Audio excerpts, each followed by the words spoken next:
Little Miss Somersault by Roger Hargreaves.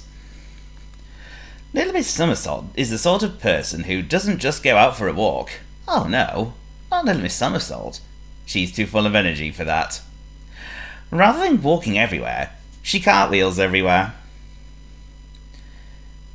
She doesn't just walk through her front door. That would be too easy. She built a house where she could climb over the roof first. Little Miss Somersault doesn't just sit in a chair. She balances on the back of it. Little Miss Somersault doesn't walk around things. She jumps right over them. And rather than answer the telephone like you or I might, she, well, just look at her, somersaulting while doing the whole thing. The other day, when she was cartwheeling past Mr. Worry's house, he called out to her, "There's a leaf on my roof. Please could you get it for me?"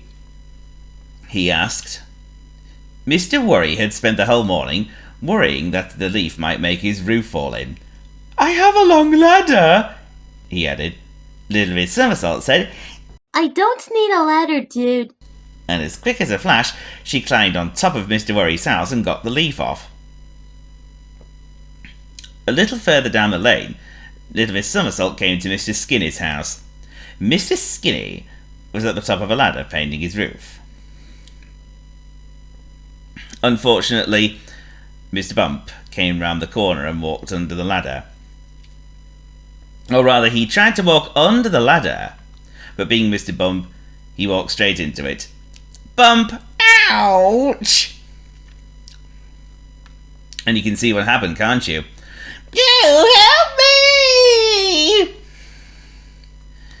Little Miss Somersault had seen it all happen, and without a thought for the ladder lying on the ground, she climbed to the top of Mr. Skinny's house and carried him safely to the ground under her arm.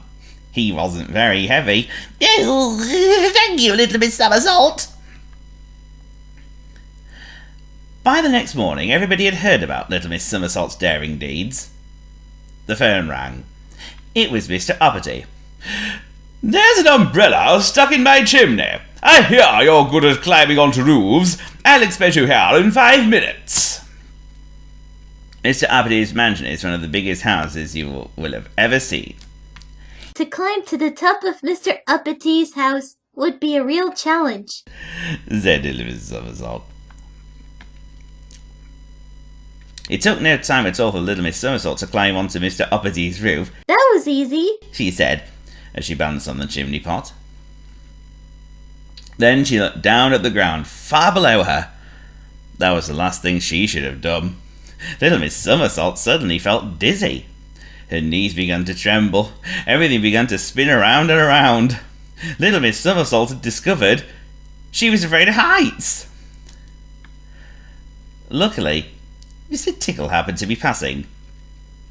He stretched out one of those extraordinarily long arms of his. And do you think he wanted to tickle Little Miss Somersault? Of course he did. But not before he brought her back safely down onto the ground. Stop it! Laughed Little Miss Somersault. I promise I won't do anything foolish again. And off went Mr. Tickle, looking for someone else to tickle. That evening, Little Miss Somersault was sitting, yes, that's right, sitting in her armchair, when suddenly the telephone rang.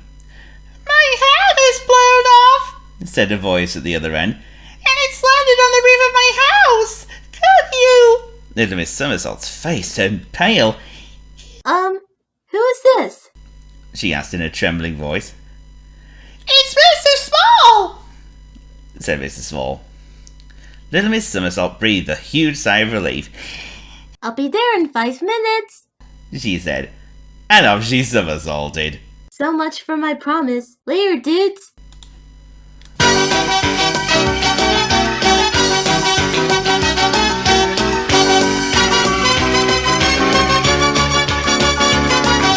Bounce! Bounce! Jump! Jump! Cartwheel! Cartwheel! Stretch! Stretch!